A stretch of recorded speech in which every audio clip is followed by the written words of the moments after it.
Hey guys, welcome back. So in celebration of the release of Deja Vu Issue 2 and its 14-day Kickstarter campaign that just went live today, November 11th, I teamed up with Jairee Cecil over at Concrete Comics to give you guys a bit of a preview of issues 0 and 1 to get you guys caught up with what's taken place up to this point. So with that said, if you're new to the channel, be sure to subscribe to catch your spills every week, and don't forget to hit that bell up top to get all notifications so we can squad up in the comments for the first hour.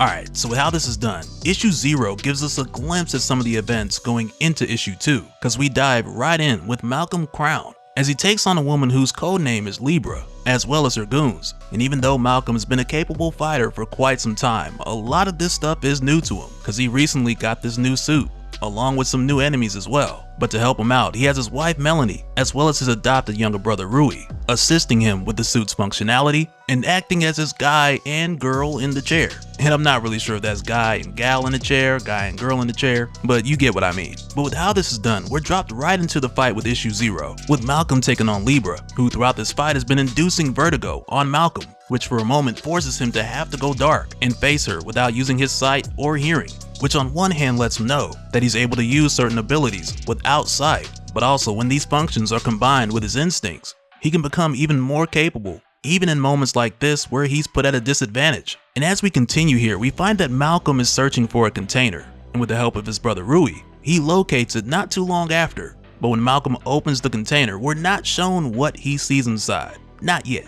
Because it's from here where we go from issue 0 to issue 1, which takes us back and fills us in on more of the story leading up to this. Because in issue 1, we're introduced to Crown Global, a renowned research and development company that's leading the way in biomechanical engineering. And this company was originally founded by Elise Crown, Malcolm's mother, who passed away and left the company in the hands of her protege, Melanie Crown, Malcolm's wife, with Melanie being the CEO and Malcolm being the COO. Together, their hard work has caused this company to thrive. And for a moment here, when we see Malcolm testing out some of their technology with Sensei Ross, who's a longtime friend of the family and also head of security here, we learn pretty early on that Crown Global's technology, though it's not intended to be weaponized, they've been able to make strides and many improvements because of things like this, where Malcolm would just put on some of their tech, like this neuro-opti actuator that allows him to sense incoming hazards, and it just makes the technology better. Because Malcolm's been training with Sensei Ross since he was a kid, so the sparring matches can get intense, and that's only better for improving a device like this that could be very useful to a blue-collar company. But in the bigger picture, aside from Crown Global thriving as a company, you also have other players like Bird Industries, who's like your greedy private military company, who want to take Crown Global's technology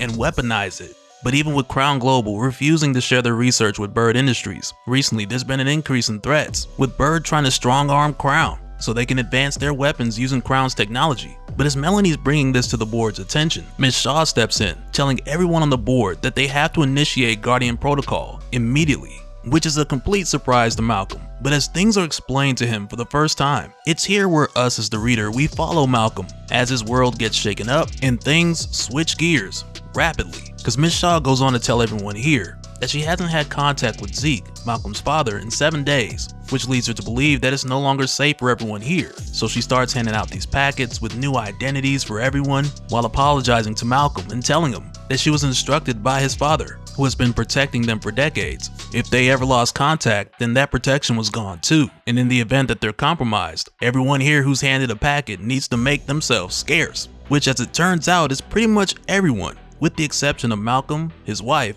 and Malcolm's adopted younger brother, Rui. But before everyone heads out, Sensei Ross leaves Malcolm with a case, while telling him that everything he needs will be in it. His father made sure of that. But it doesn't change the fact that in this moment, Malcolm, Melanie, and Rui all feel like the people of this board are just walking out on them, because Malcolm and the others have known them most of their lives, and they practically helped raise them, only for them all to be gone, just like that, leaving Malcolm with a ton of questions and this mysterious case.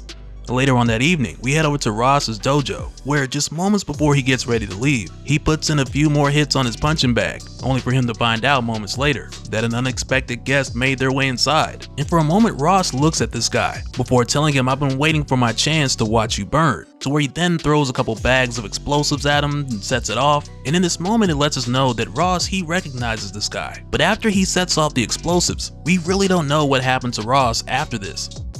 And from here, when we head back to Malcolm and Melanie, who had just made their way home, we discovered that they've also got some unexpected guests as well. But in their case, these guys have come here demanding that Malcolm and Melanie hand over the case that he was just given. But instead of giving it up, Malcolm takes out the two intruders from downstairs, while upstairs, we're given a bit of a surprise reveal when we see Melanie disarm and take down this intruder. Because as it turns out, for a number of years, she's also trained with Sensei Ross to become a capable fighter in her own right. Which makes a lot of sense since they've all known each other for so long, because I truly believe if things were different and she couldn't fight, then that just would have been a missed opportunity. But shortly after she takes this guy down, Malcolm rushes upstairs and the two of them get ready to check on his younger brother, Rui, only for him to show up with another one of these guys, asking them who they are and what's all this about. So for Malcolm, his first guess is that whoever these guys are, they have to be connected to what everyone from Crown Global was afraid of. So they tie these guys up and start asking questions. But while Malcolm is interrogating one of them, Rui calls the police while Melanie finds out that there was an explosion at Ross's place. And while they're waiting for the police to show up, they're not able to get any information out of these guys. But they do notice that they all have these devices in their chest that are counting down, which at first Rui thinks are some type of explosives. But after taking a closer look, Melanie tells him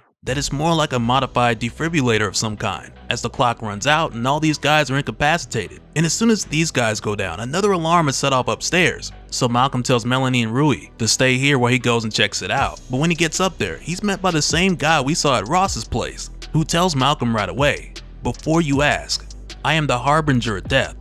I am the Reaper." And right after that, these guys go at it. And at first, Malcolm's able to hang with this guy for a little bit, but it isn't long before he finds himself overwhelmed, because the Reaper's fast and he's strong, but he's forced to fall back when Rui and Melanie step in as the police arrive shortly after. And it almost comes off like the Reaper wanted to stick around and finish this, but over his comms we hear a voice say, "Locals have arrived, disengage target." And it isn't until then when we see him leave.